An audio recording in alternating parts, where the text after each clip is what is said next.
San Francisco police say that their downtown drug dealing command center is paying off so far. Since beginning operations with the Sheriff's Department and California Highway Patrol at the end of May, police say that they've made more than 1,100 arrests, although about half of those arrests were for people using drugs. Police also say that they have seized a whopping 72 kilos of narcotics, most of it fentanyl. These numbers from efforts focusing on open-air drug markets in the Tenderloin and Soma neighborhoods. So unfortunately, though, those numbers have not really translated to fewer overdoses in the city. No, data released by the city today shows San Francisco's on pace for a record number of overdose deaths in 2023.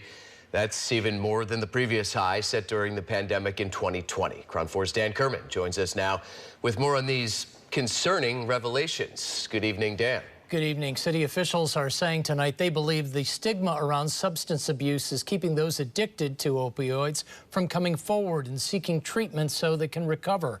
They say medication and other forms of treatment do work, and the city continues to make access to these programs even easier in hopes of reversing these trends. Despite efforts to reverse the trend, overdose deaths in San Francisco continue to climb.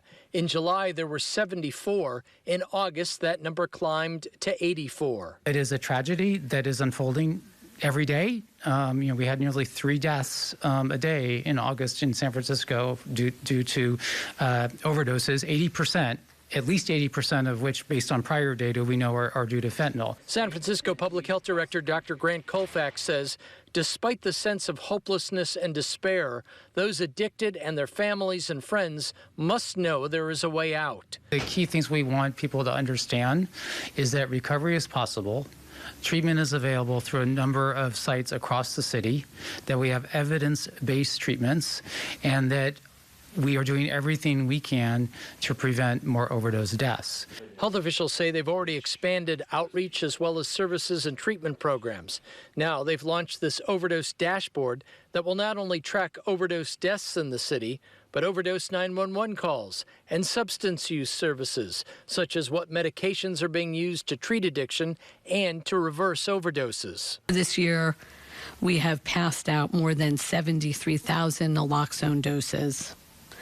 This life-saving medication is being routinely distributed in high-risk settings where people are vulnerable to overdose, including during our street care outreach and in our outreach to encampments in the city, in the lobby of our jail, in treatment centers, and in permanent supportive housing.